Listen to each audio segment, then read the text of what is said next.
All right, so thanks for tuning in and chomping at the bit. I'm Kyle Edwards, of course. So this episode, I know March Madness is going on. Definitely we'll talk about that in another episode. Talk about some stuff from the first weekend. But if you haven't been paying attention, the NFL free agency has gone in like a crazy direction since the free agency period, first started, which was Tuesday?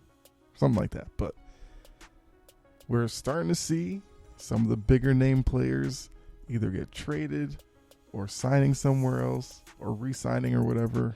And just want to talk about a couple of moves and some of the, trends that we're starting to see during this free agency period. We're getting a clear view on, certain teams' offseason plans, as well as some teams that have been kind of sitting back, waiting for this first wave to go through, because that's what we see every year. Like the first wave of free agency is when a lot of the big, crazy money gets spent. And then I think usually the second week, you start seeing like the secondary market or the third tier market, start signing. And those are also very important moves because that's where you fill out your roster and all that kind of stuff, provide depth at certain positions that you may need. So, like I said, right now, a lot of the big names are coming off the board, but there's still a lot of good available free agents out there. So, definitely we'll talk a little bit about, the best players that are still available. But, yeah, so let's go ahead, not waste any more time. Go ahead and get into it. First, the Deshaun Watson sweepstakes is now officially over. It was an interesting story because we last heard about, Watson wanted to play down south. So it seemed like he wanted to play near his home he's from the Atlanta area. I think he's from Flowery Branch or something like that. But, so it looked like it was going to be the Falcons or the Saints after the Panthers pulled out. But in a surprise, 11th hour type move, Watson has decided he's going to go to Cleveland. Now, Cleveland, interesting enough, was in on Deshaun Watson to begin with once it was well known that he was going to get moved.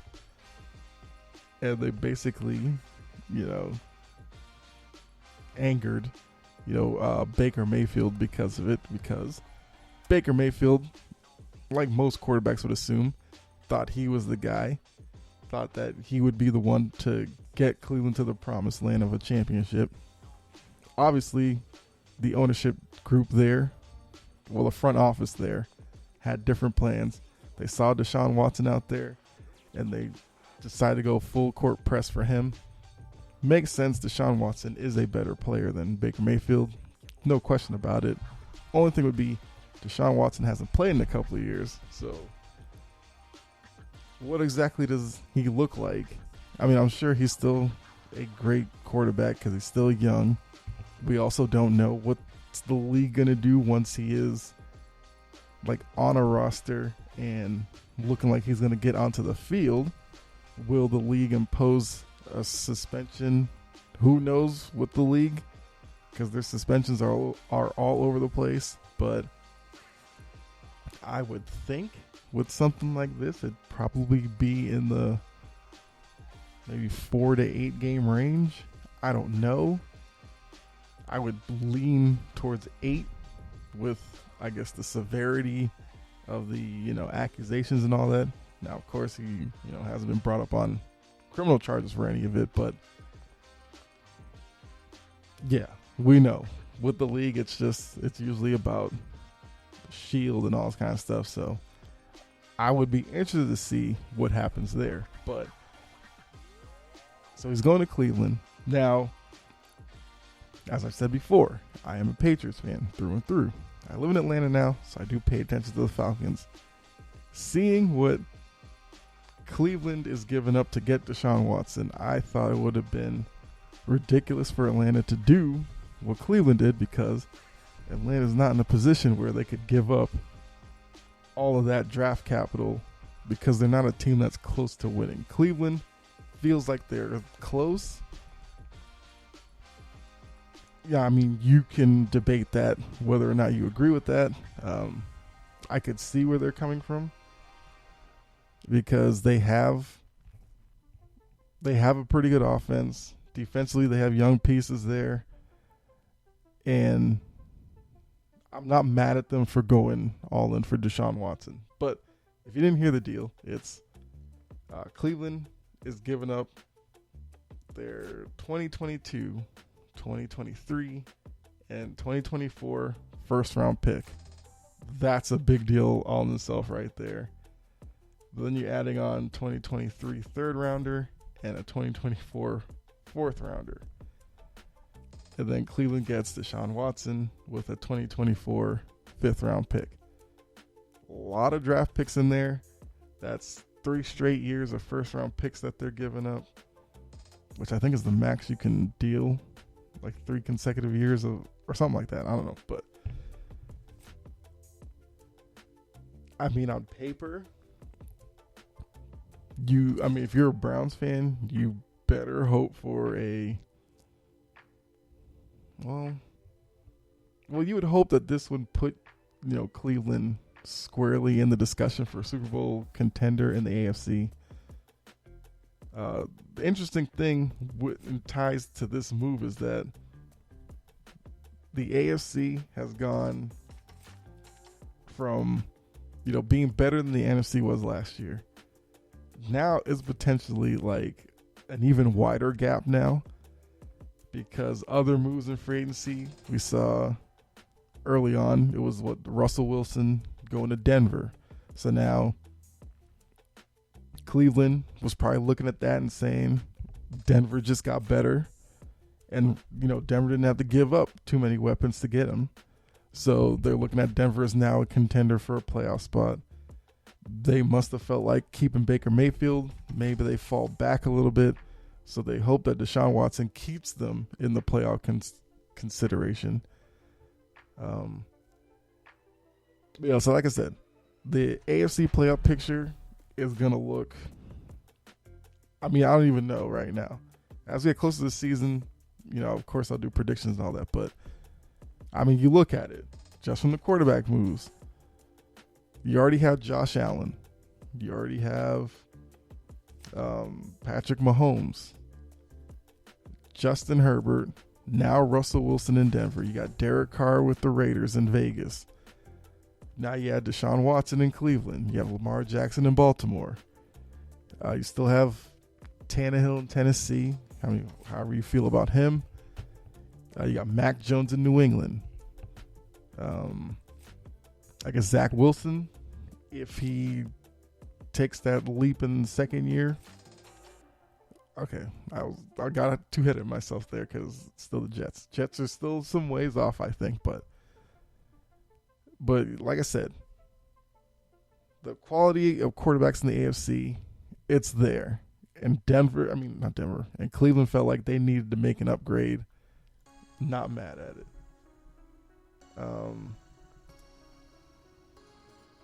We also learned with Green Bay the details of Aaron Rodgers' deal. Was it like 3 years, 150 plus million, whatever. Now, the subsequent move they made is one that's probably the head scratcher of the free agency period right now. They turn around and traded Devontae Adams to the Raiders.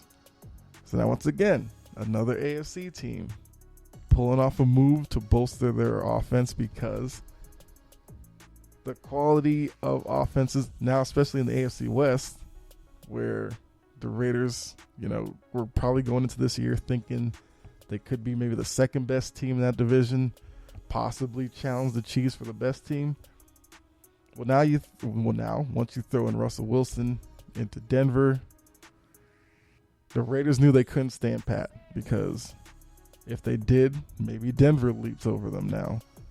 So by adding Adams, you're throwing Adams into that offense with Carr, Waller, Renfro, who's the running back? Jacobs, the running back.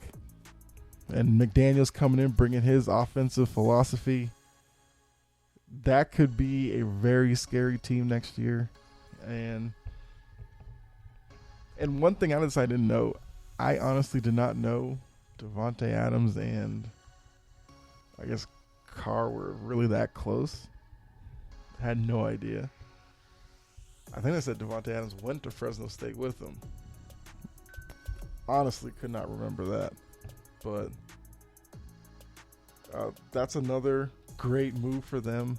And for Green Bay, it's going to make you wonder, question, whatever. Was it worth it to Green Bay to commit so much to Aaron Rodgers at the expense of Davante Adams? Now, yes, the two of them have been there for years, and it hasn't really produced anything other than great regular season success, only to fail in the postseason. But this is where you have to look at it. Now, all those years, Tom Brady in New England took a little less so they could, allocate money somewhere else. Some people poo-pooed it. Other players or other analysts, whatever, were mad at Brady for doing that because it was affecting, I guess, the franchise tag. I don't know. It was affecting how people envisioned other players for just going at it and getting all they could, which is all up to them, of course. I mean, get your money while you can. But this point in Aaron Rodgers' career, is it that much more important to be the highest paid quarterback than to give yourself a chance to win that second championship ring that has eluded you all these years and, field the best possible team you could? I don't know. I mean, Green Bay, the way it's looking, it looks like it came down to, I guess, Rodgers versus Adams in terms of, paying out what they probably deserve to get. Or I guess at least what the market shows they should get. And they chose Aaron Rodgers, which most teams, I think, would, if it really came down to it, would choose the quarterback over the wide receiver. But like I said, this case, the two of them been together, not like they were winning title after title together. So Green Bay brought back Aaron Rodgers and decided that, I guess, he and Adams weren't it anymore. So I guess they're hitting kind of a reset on the wide receiver position. Now, currently, their best wide receiver on the roster is probably Lazard. Is it Allan Lazard? And that's not going to scare any team right now. So like I said, there are some quality wide receivers out there still. And I would expect Green Bay to go ahead and sign one of them. Otherwise, we all know what next season will look like. If Green Bay loses, it won't be Aaron Rodgers with, all the attention being pointed to the front office for this move of Adams traded to the Raiders. So I'm saying they had to do that with other moves in mind. I would hope that they did it that way. But yeah, so let's see what else. I mean, Juju Smith-Schuster is with Kansas City. That's not really much of a needle mover. It's only a 1-year deal. I think Sammy Watkins was a free agent, so this seems like swapping out Watkins for Smith-Schuster. Smith-Schuster is younger, but he's a guy who probably needed to change the scenery because his career hasn't really gone as well as people would have thought. He was tabbed to be the guy when Antonio Brown left to be the new number one guy. Hasn't really happened, and at this point on that Steelers roster, he was behind Claypool, behind was it Deontay Johnson? So So he's clearly looking for a resurgence in his career by going to Kansas City and with a 1-year deal, hopefully reestablish himself on the market and probably look to cash in next year. What was another move I want to talk about? Okay, so also with the AFC becoming so stacked in terms of quarterback position, we've seen the Raiders go out, get Chandler Jones, 3-year deal for them. And then Buffalo got Von Miller from the Super Bowl winning Rams team. They got him on a 6-year deal. Trust me, Von Miller's not going to be in Buffalo for 6 years. But it was something that clearly those two teams looking at, for Buffalo, I mean, after last year with that playoff game against Kansas City, back and forth and all that and losing that way, you knew they were going to do something defensively to help that roster. So now you're bringing in Von Miller, who's a pass rush specialist. Once again, they get back into that situation against a Kansas City team in the playoffs. Now you have Von Miller, who you can just send out there and send him hunting on Patrick Mahomes. And Chandler Jones, same situation with the Raiders. You got Mahomes twice a year, Herbert twice a year, now Russell Wilson twice a year. You're going to have to be able to put pressure on the quarterback. So it made sense for the Raiders to do that. To be honest with you, take a look at what Josh McDaniels is doing out with the Raiders so far. Yes, he's bringing a lot of people back with, Patriot ties, but I feel like he's going about it the right way. The Raiders aren't a team that didn't have a lot of talent already, but he's making sure that, one, he's bringing in guys that fit the system that he's going to implement there. And we already know what that system looks like because we saw it all those years in New England. Not so much in Denver because Tim Tebow was limited in such a way. But, yes, there's going to be some pressure on Carr and that Raiders team to compete in a really tough division. But I think McDaniels and the rest of the front office there are putting together a team that's going to be well equipped to be serious contenders next year. And as a Patriots fan, that is a little tough, but you don't win Super Bowls in March, of course. So once we get to training camp and all that stuff, preseason in August, then we'll see if these moves really pay off. But for right now, the Raiders are probably winning free agency right now. So the Rams went out and got Allan Robinson. He was he was one of the big name wide receivers out there. It was interesting that the Rams went and got him. They have Odell Beckham, who's a free agent. We'll see what happens there. Now, as I said about Green Bay, maybe Odell Beckham is a guy who, Green Bay tries to get to give Aaron Rodgers a target. That is probably a move that would not be shocked if it happened here soon. But I don't know. Maybe Odell goes back to the Rams, try to run it back. And now you're bringing in Allan Robinson. There is an interesting thing with it. Because it seems like now, by bringing in Allan Robinson, that all of a sudden Robert Woods is available.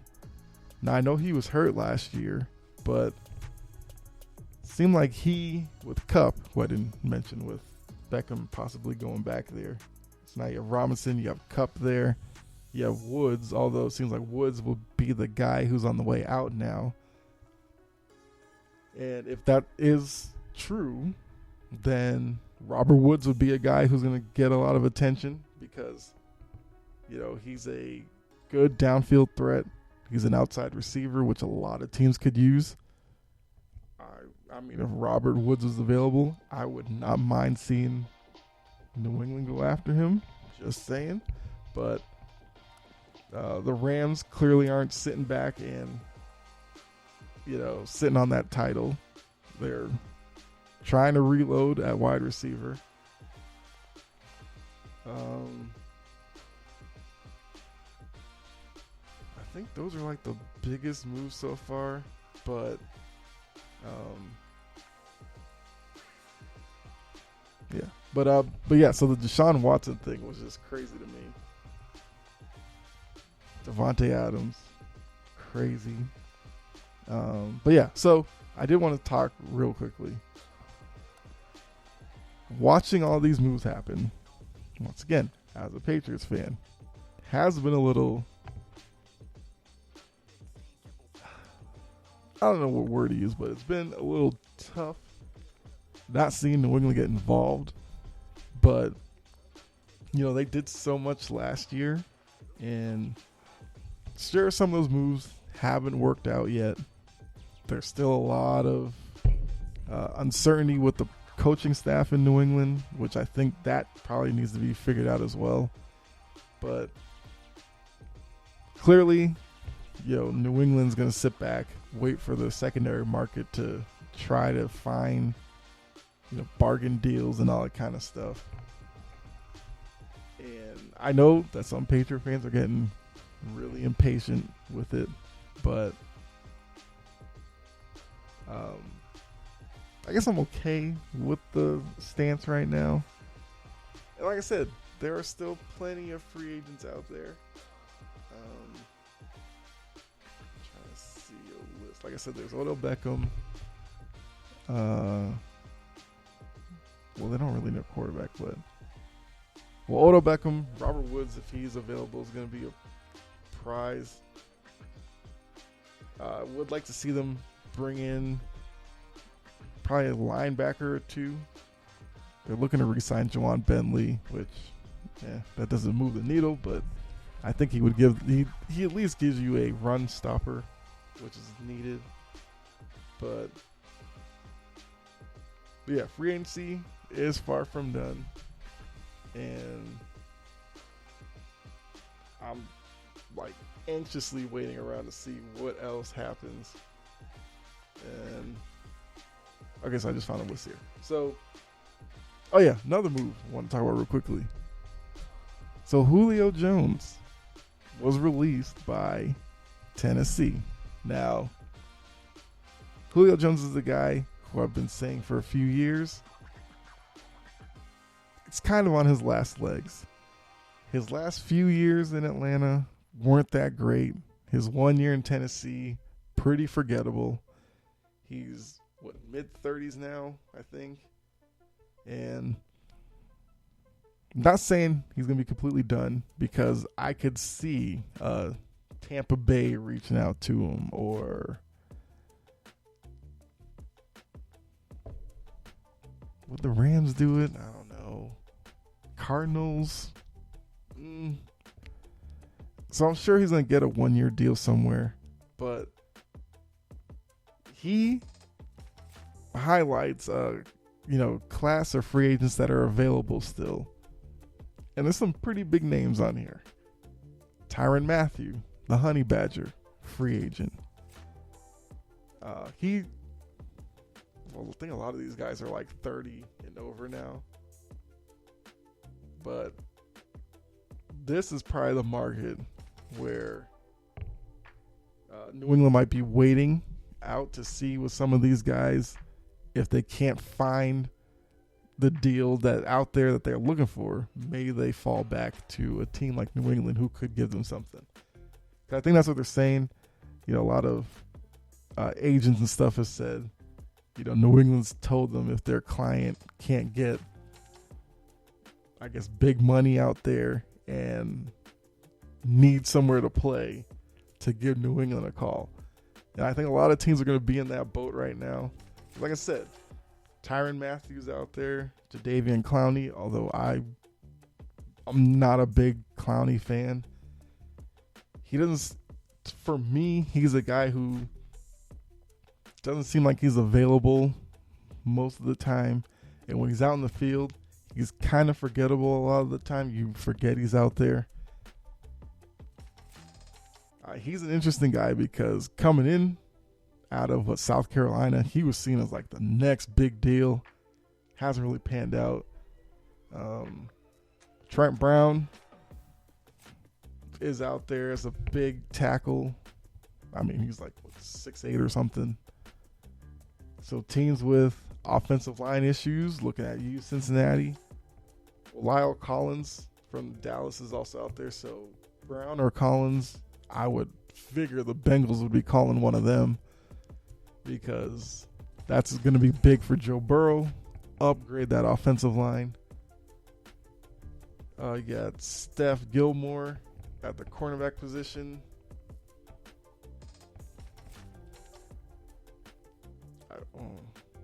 I mean, New England lost J.C. Jackson, but I don't see Stephon Gilmore going back there. But then again, never say never.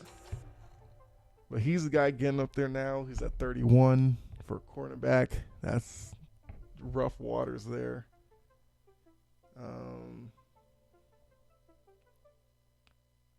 Jarvis Landry, veteran wide receiver that's out there. Hey, maybe Green Bay goes ahead, tries to get Odell Beckham and Jarvis Landry in Green Bay, reunite those two again. I don't know. Jameis Winston, I'm assuming at this point he's going to go back to the Saints. Saints need a quarterback. They wanted Deshaun Watson. Didn't get him. Winston seems like the obvious choice there.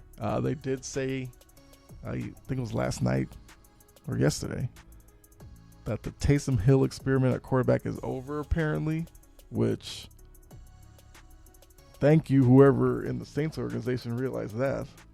I never understood that anyway, why he was splitting time with Winston last year. Now, of course, once Winston got hurt, you had to go with Taysom Hill, but Taysom Hill's not that good of a quarterback. I mean, yes, you can use him for gadget plays. I'm okay with that, but to be like your number one guy, he is not it. And Winston, from what I've heard, he's rehabbing and it's going pretty well. You know, he's coming back from the torn ACL. So I'm assuming he's going back to the Saints. Like Bobby Wagner, but he's like 32. I know Matt Judon is trying to get Bobby Wagner to New England. I kind of wouldn't be surprised if he ended up there. Nice veteran leadership, but yeah, Gronk. I'm assuming if Gronk plays this year, he's going to go back to Tampa Bay.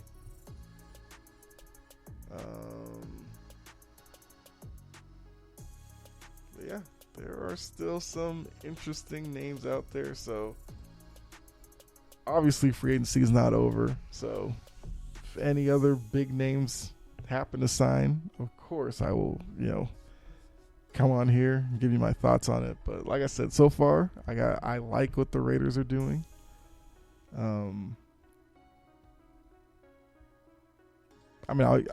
I like Buffalo getting Von Miller. And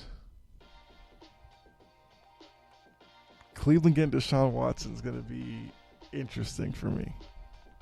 Because I understand Deshaun Watson is very talented. I would like to see what he looks like with Cleveland, with Stefanski, with the tandem running backs they have, with Chubb and Hunt. I don't know. Cleveland could be an interesting team to watch for sure.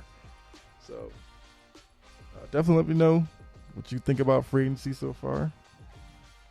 Has your team signed guys that you like? Are you one of those teams that's been kind of inactive so far? And I guess let me know who you would like them to sign. But yeah, so thanks for tuning in. And next episode, I guess next couple we'll look at probably basketball. We'll talk about March Madness because the first weekend so far has had quite a few, number of upsets. So we'll talk about that, and then I guess do like a little update because, like I said, last week I looked at the Eastern and Western Conference type stuff and just gave you some of my thoughts on that. So I'll do that again this week. But yeah, so definitely stay tuned for those and plenty more to come after that. So if you enjoyed this episode, like, subscribe, share with somebody else. Don't forget to follow me over on Twitter at Chompin' Podcast. Definitely do that. Over there quite a bit, talking sports, so you can interact with me there.